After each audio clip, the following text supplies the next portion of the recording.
What's going on, my Jack brother? Coach Scott here. In today's video, we're going to talk about how to eat to build muscle without gaining fat. I've been in a gentle calorie surplus for the past 10 months. I'm up about 6 pounds and feel like I've stayed pretty freaking lean throughout this process. I'm 47 years young, 34 years of lifting experience under my belt, so I'm pretty damn happy with how the process has gone so far.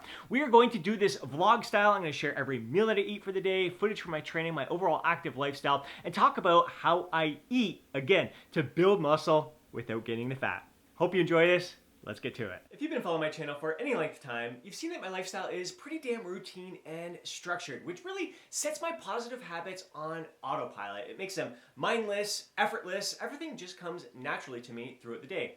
I wake up right around 5:30 a.m., no alarm clock needed, again, natural for me, after getting about 8.5 hours of solid sleep. So I am beginning my day feeling recharged, energized, and enthusiastic to dive into my work. Coaching my clients, I spend about 90 minutes of doing that while sipping on 2 cups of coffee with just a little bit of unsweetened vanilla cashew milk. And now it is time for my breakfast shake. It is 7 a.m. I have this each and every day. It just, again, it fuels my body with the nutrients that I need. I don't like anything too heavy early in the morning, so this just satisfies me just the right amount. Looking at just under 500 calories here for 1 cup of homemade kefir in here, 1 cup of unsweetened vanilla cashew milk. Sometimes I'll use almond milk, an asslet of spinach, a banana, a scoop of protein powder. I've got like a chocolate mint powder in here today, which is kind of nice and refreshing. Along with this, I have my supplements here, and Chief and I are about to get out for our morning walk.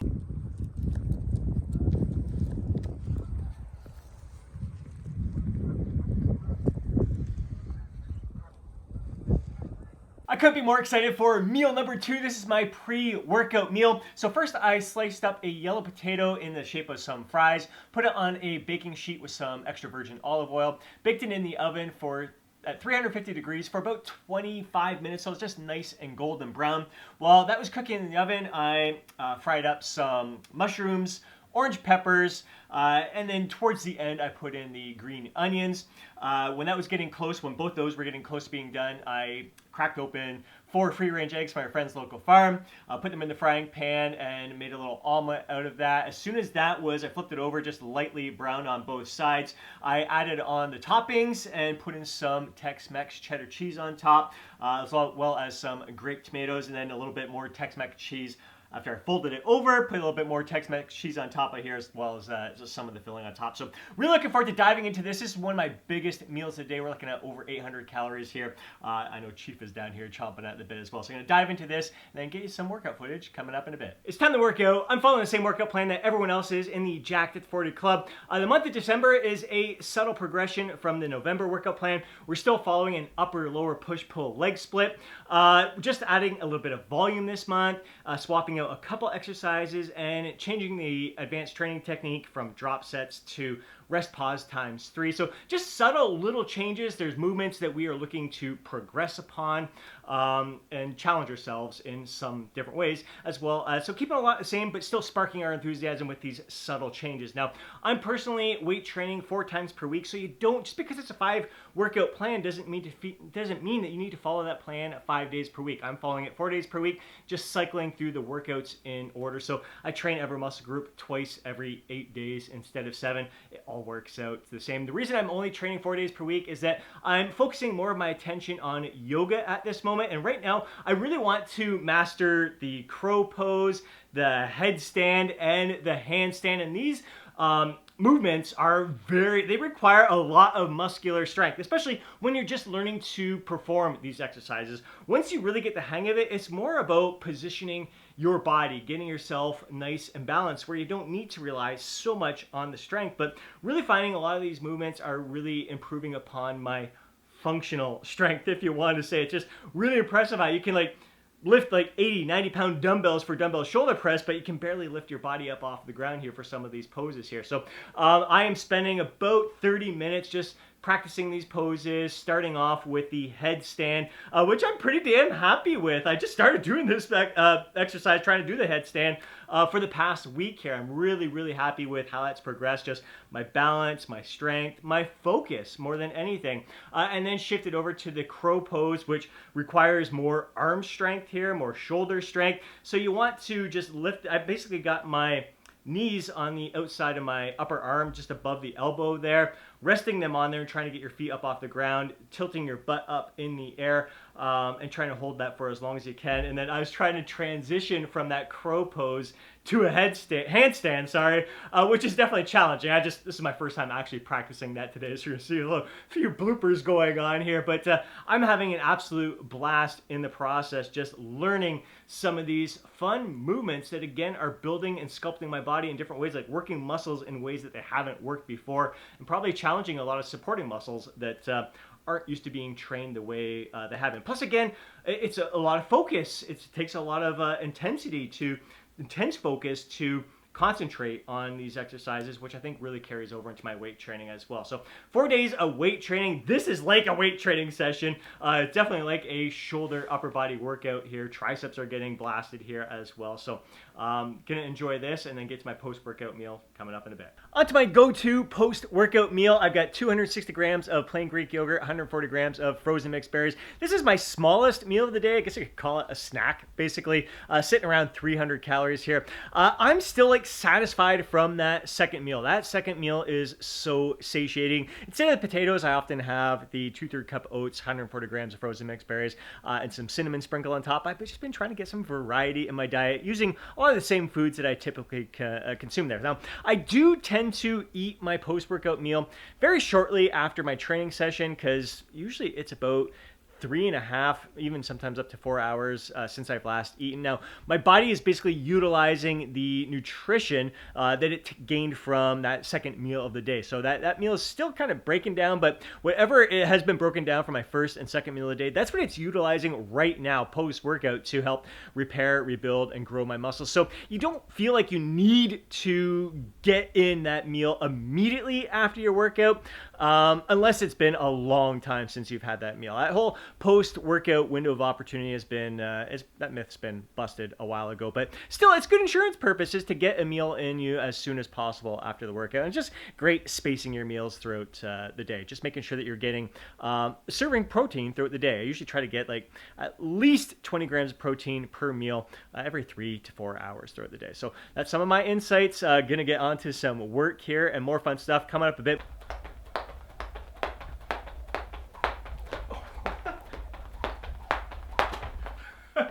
Kids are coming over for dinner soon, getting in about 20-25 minutes of jump rope here. I'm really focused on improving my cardiovascular conditioning, my circulatory health.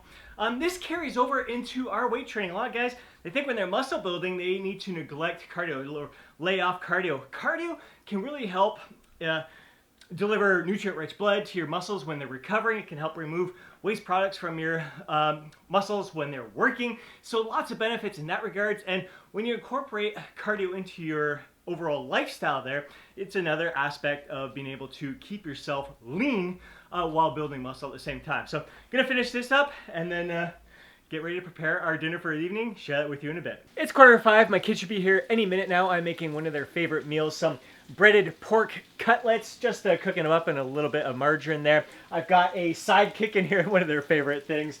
Today going with a creamy bacon carbonara. They really love a spicy chipotle one. That's probably my favorite as well. And then just a bag salad here, another Southwest salad. My kids love the spice, especially Shane there, taking after his old man here. Absolutely love it. So looking forward to diving into this meal. I will show you the finished product and get back to more in a bit. What are you doing licking your chops once again? Huh? You don't get it?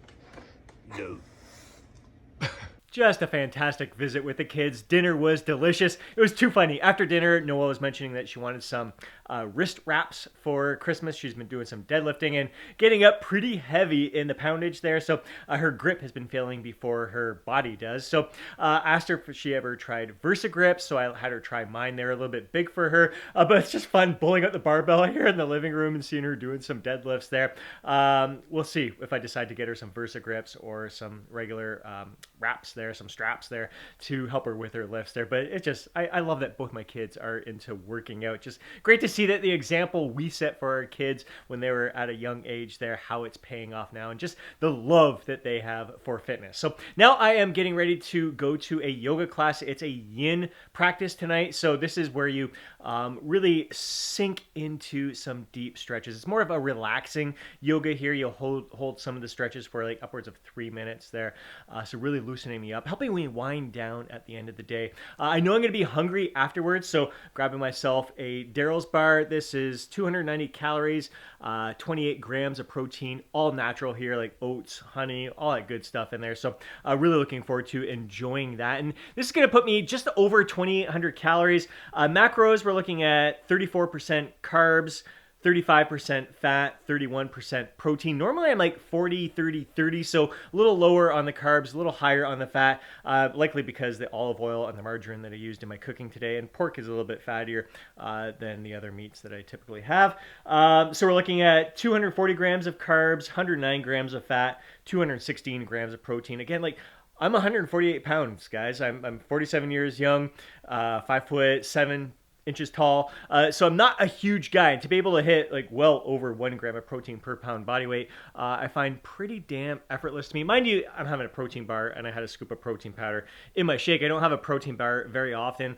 This is just nice, light, and convenient. And I know I'm going to be a little bit hungry afterwards, but not starving. So that's where I'm at right now. When I get back from yoga, I'm going to finish off by kind of talking about my big picture approach to how I eat to build muscle without getting fat. That yoga session was exactly what I needed tonight. So chill, just nice slow pace, everything down on the ground, just holding poses for extended periods of time, just focusing on our breath, melting into the stretch, and just being very grounded and present in the moment. Just very calming, perfect for this time of day.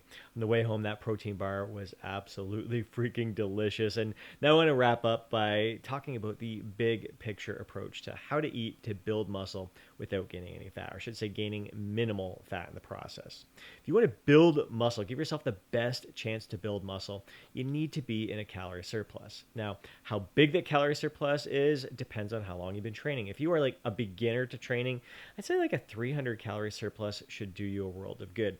If you have had maybe 5 to 10 years of solid lifting experience under your belt, a 200 calorie surplus should be good for you. If you've got more than 10 years of lifting experience under your belt, you're looking at like a 100 calorie surplus, which is very minimal, very tough to gauge. That's where I'm at right now with 34 years of lifting experience under my belt, 47 years young, just damn near my genetic muscular potential, keeping that calorie surplus low. So it's tough. Again, like calories are always in flux. It's not like you're burning the exact same amount of calories every day. So it's not like I'm in a 100 calorie surplus every single day. There could be some days where I'm at maintenance. Maybe even some days I'm in a very subtle calorie deficit, maybe like 50 calorie deficit. I don't realize it just based on how active I am. Maybe some days I'm in a 200 calorie surplus and don't realize it's always going to be in flux. Don't like try to get like super freaking precise with this. It's just a ballpark picture here. Then you're just trying to give yourself the best chance. The best way to gauge if you're in a calorie surplus clearly is to focus on the scale. If you're in a 300 calorie surplus, you're new, you're going to see that scale weight go up a little bit faster. Maybe 2 pounds a month is something that you'd be aiming for. If you're intermediate, maybe looking at a pound per month that you're going to be gaining. For myself personally, it's like half a pound per month, which is very tough to gauge. So I'm not necessarily looking at the monthly basis. It's like I need to gauge by a few months to see if I'm actually in a calorie surplus. As long as my weight is trending upwards, which it has been, so I see like half a pound on the scale this month, doesn't seem like a big deal, but 6 pounds over 10 months, it starts to add up. So I know as it's been slowly creeping up, I'm on the right trend. I'm giving myself an adequate amount of calories to support muscle gains. And I see that I have gained a little bit of fat in the process. I'm still really freaking lean as fuck. But I know I've gained a little bit of fat. So I know because there's some fat gain going on there, I've consumed more calories than my body needs to build muscle. So you do need to accept a little bit of fat gain in the process, but you don't want to make it so tough on yourself that you have to do like months and months and months of dieting in order to strip off the fat that you just gained. I've done the bulking and the cutting in the past. I've gained 20 pounds, 30 pounds during muscle building phases that lasted like 6-7 months. And it's just never worth it to do that kind of building, that kind of bulking up there. So I like to keep things, just again, it's listening to your body, watching how it's responding. So if you're gaining 20 pounds, you go through a cutting phase and you've only gained a pound or two of muscle. Is it worth it to gain all that fat? That ratio of fat gain to muscle gain is off the charts, not good. Whereas for myself here, I gained 6 pounds. If I gain 2 pounds of muscle throughout this process, it's still pretty darn reasonable there. I'm happy with that. Even if I gain a pound of muscle with 6 pounds of total, 5 pounds of fat, 1 pound of muscle, that's probably where I'm going to be at. I feel like at the end of this process here, which is still, it's not a great ratio. It's still much more fat than it is muscle, but at least I know I'm giving myself the best chance to build muscle in this process. So again, keeping the calorie surplus subtle, paying attention to the scale, making sure it's not shooting up too quickly, make sure that it's actually going up so you know you're in a calorie surplus. That's basically how you gauge it. So I hope you enjoyed today's video. I hope you found value in it. I hope you found value in seeing what I eat, how I eat with my kids too. It's not like picture perfect all the freaking time. There is some processed stuff in there. It's just, again, living life to the fullest and enjoying every single thing that goes into my mouth. So I hope you enjoyed that behind the scenes footage, the real world raw stuff that I live by, and just the insights that you're gaining from how I approach my nutrition when it comes to building muscle and burning fat. If you enjoyed today's video, please do me a favor and smash that thumbs up button. I'd really appreciate it. If you want to see more videos like this, be sure to subscribe to the channel. Hit that alert button so you're notified each time I upload a video. If you know a fellow bro who would benefit from watching today's video, please do me a favor and share it with them. More than anything, I would love to hear from you down in the comment section below. Share your thoughts, share your insights, share your feedback, and your personal experiences. I'd love to hear how you approach your diet, how you eat to build muscle while gaining minimal fat in the process. So share those insights down below. And before you go, don't forget to download your free guide, Lose Fat, Get Jacked. Have yourself an amazing day. Catch you in the next video.